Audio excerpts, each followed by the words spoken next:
Welcome to Silicon Valley Nonprofits, a service of KMVT Community Media. I'm Bev Lenahan, your host. Our guest today is Christine Hannell, Parks and Recreation Manager at the City of Cupertino.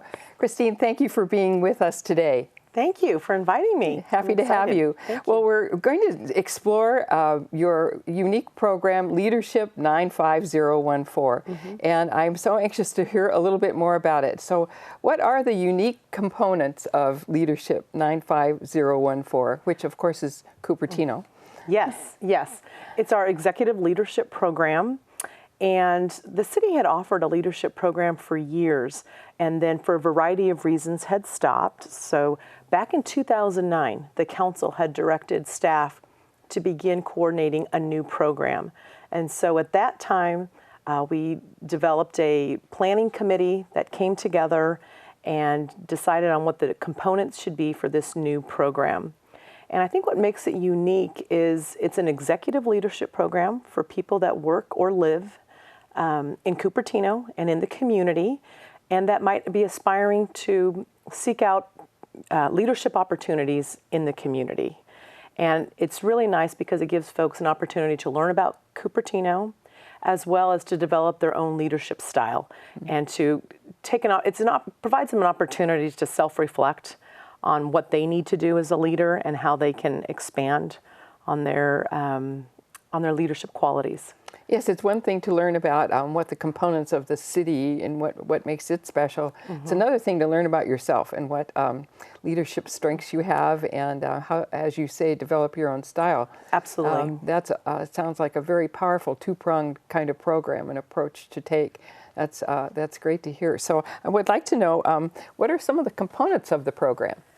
Well, the program is divided into 10 sessions throughout the year. We begin in September, and we kick off with a 2-day retreat, and then the program meets monthly.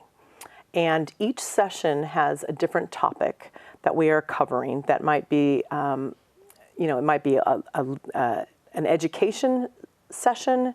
There might be a first-day responders. We might talk about environment and sustainability. And then each day, we also incorporate the leadership component. So I think that's what makes us unique in comparison to our neighboring cities, is that we have that leadership component that is incorporated into the program.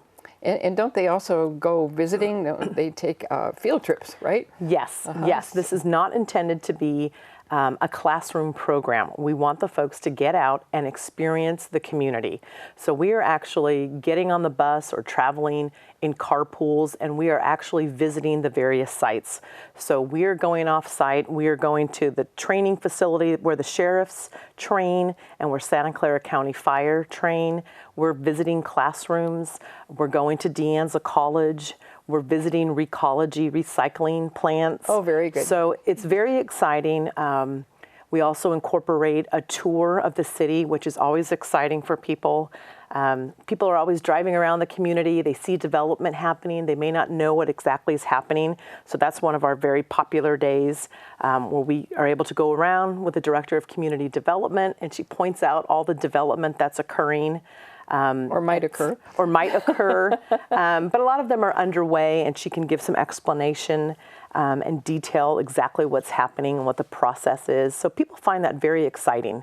So they're not just sitting in a room viewing PowerPoints. They're actually getting out and meeting folks and seeing what's happening in the community. Well, that's where the energy comes from, don't you think, in developing your own sense of how you fit into that kind of experiential situation? Absolutely. Yeah. And didn't you also, they visited a zero environmental home once where they could see what really sustainability looks like in our environment?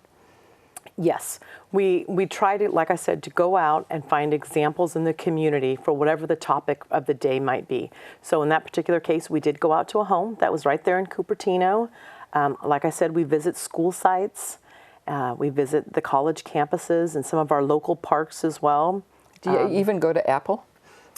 We do. We have an apple morning. Oh, good. But due to the development that's occurring right now in Cupertino, we have gone to the Sunnyvale site. And I'm hoping next year that the new site, the new campus will be open, and that we'll be able to get in there and be part of all that excitement and conduct one of our sessions there. Well, that certainly would make it unique, wouldn't it? Absolutely, absolutely. And our planning committee is really an amazing group of people within the community that represent the various nonprofits and businesses and leadership components of our city. So I think you've had a chance to be part of that, but we do have a representative from Apple that serves on that planning committee as well. And so that's exciting. So they've been very helpful in allowing us to get onto their. Well, it's exciting for us too, because that means we're going to be living in a vibrant area and with good leadership, and that's what we would all hope for. What would your ideal candidate look like for this Leadership 95014 course? You know, leaders take on so many different roles, and there's so many definitions of a good leader, right? So really anybody in the community that has a desire to be involved, to inspire others, to motivate others, and just to learn about themselves. We have had folks that have been in very high administrative and management positions, and we've also had folks that are retired. We've had folks that are in college. It's really, it's run the gamut. We've had a cross-section, a very diverse group, which is what we like. We usually have representatives from the city. We usually have folks from the sheriffs and fire. We always have nonprofit folks that are involved in the program, as well as folks from both school districts in Cupertino. So it's really anyone that has an interest in taking part in the community. Well, that's important too, because I know you break them down into teams and they actually work on a project. Tell us just a little bit about that. We do. That is at the end of the program in May. We have a graduation ceremony, and prior to the graduation, they have to present their group project. And so we do divide the class into small groups, and they work on a project. And typically, the topic is they need to present an idea or solve a problem that they've seen within the community. And I think they gain a lot of that knowledge, again, from all the various excursions, seeing what's happening, learning about the community. So we've had some wonderful presentations. A lot of those are available to be viewed on the city website. But folks have been very creative and very inspiring. And some of those group projects have actually gone beyond the leadership program. They've actually been carried out. Isn't that great? Yes, that is. It's been exciting. So you get kind of a double win there for the individual and then also for the city itself. Absolutely. Absolutely. That's terrific. The groups kind of do some of the legwork for us, and they present these wonderful ideas. And typically at the graduation ceremony, we will have city commissioners, school board members, and council that will really take an interest in the ideas. And so sometimes the ideas are then directed to staff to follow up. And so it is exciting. It's, I think, an opportunity. Absolutely. They become a good research arm. That's terrific. Yeah. Very good. So I understand, too, from what I know, that Min Lee is one of those special guys who comes, and he is part of the program in developing some of the soft skills of the attendees. That makes it a unique feature. Tell us a little bit about Min's work. Absolutely. Min Lee is part of the original planning committee, and he's with the Wilfred Jarvis Institute. And so Min kicks off our program with a 2-day self-reflective work that is done. He's really trying to develop and inspire the class in the area of leadership and trying to determine what their leadership style is. And then throughout the course of the school year in which this program spans from September through May, each month he follows up with the group. And at times he's tying in whatever that particular monthly session topic might be. It may come in to the work that he's doing with them as well. And then midway, there's also an afternoon that is spent. That's about a 4-hour segment of time as well, which is devoted to their supervision style. So there is an opportunity for those that are more of a supervisory or management capacity to really hone their skills and to learn.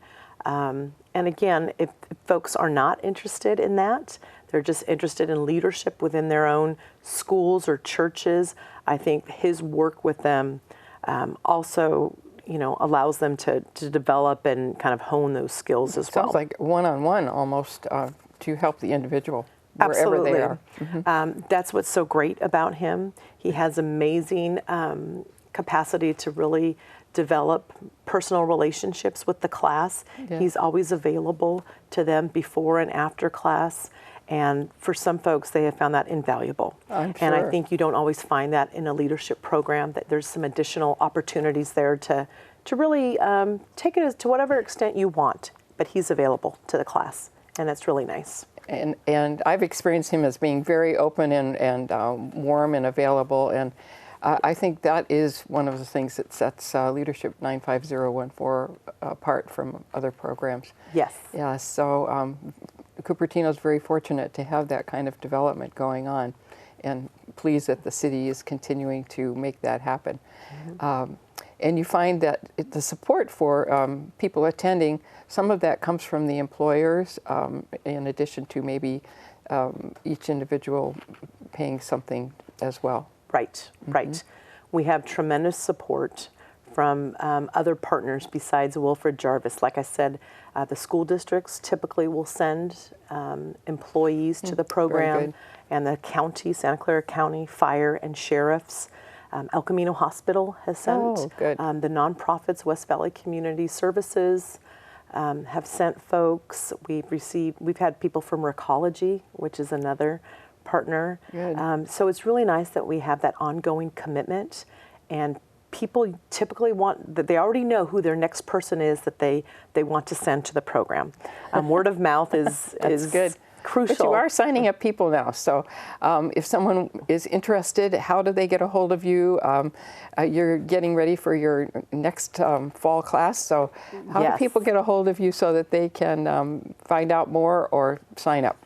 Well, we'll begin taking applications May 1st, and they can check out the information on the city website, which is cupertino.org. They can also, I think my information, personal information is on there in terms of contacting me at the office. And then May 19th, we'll be having an open house as well. And there'll be more information available on the city website about that. We'll be inviting our past graduates, and anybody from the public that might be interested can attend that and learn a little bit more. There's nothing like hearing from an alum about how something goes to get somebody interested, for sure. Yeah. Well, thank you so much for being with us today. I've learned a lot, and I'm sure people will investigate more. Leadership 95014. Great. Thank you, Christine, for being here today. Thank you, Bev. It was great to be here. Thanks.